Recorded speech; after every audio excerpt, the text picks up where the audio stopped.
नमस्कार, मी पंजाब डक.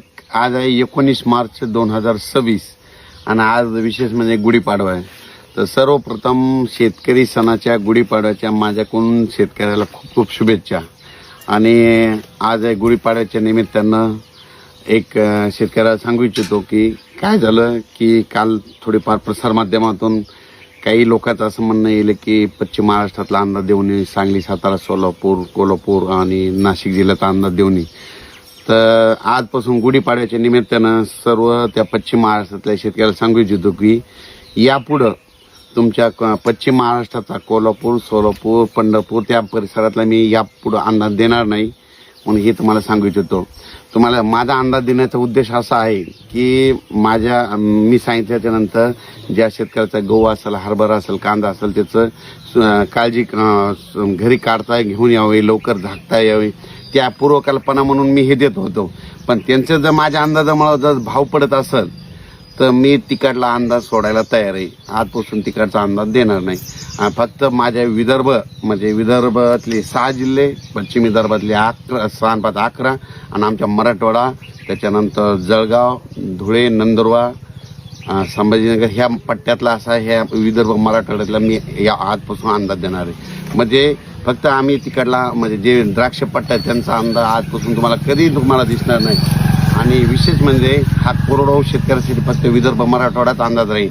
आणि अंदाजामध्ये तेच येणार आहे की विदर्भ मराठवाडा, उलट तुमच्या पश्चिम महाराष्ट्राचं कसलं वगैरे नाव सुद्धा घेणार नाही. जरी पाऊस असो या नसो मी कधी तुमचा सांगणार देखील नाही. कारण की शेतकऱ्याचे काल मी बघितले एक यूट्यूबमध्ये, तर त्यांची असं म्हणणं की अंदाज सांगून येतं, सांगतच नाही. तर तुम्हाला सांगू इच्छितो,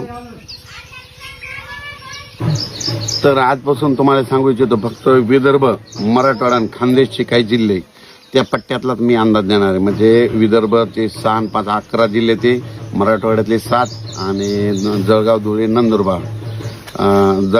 नंदुरबार ह्या आणि अहिल्यानगरचा इकडचा खाल्ला पट्टा त्या पट्ट्यातला मी अंदाज देणार आहे. कारण की ह्या पट्ट्यामध्ये कोणाचे द्राक्ष नसल्यामुळं फक्त शेतकऱ्यासाठी अंदाज देणार आहे. शेतकऱ्याचं नुकसान टाळण्यासाठी अंदाज देतो.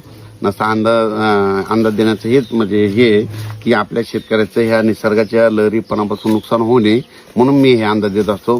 आज देखील मी अंदाज सांगणार आहे. आज गुढीपाडव्याच्या निमित्त विदर्भ, मराठवाड्यातल्या शेतकऱ्याला सांगू इच्छितो की विदर्भ आणि मराठवाड्यामध्ये 6 आणि 5 11 जिल्ह्यामध्ये सांगायचं झालं तर वर्धा, नागपूर, भंडारा, गोंदिया, चंद्रपूर, यवतमाळ, वाशिम, हिंगोली, नांदेड, परभणी, लातूर, बीड,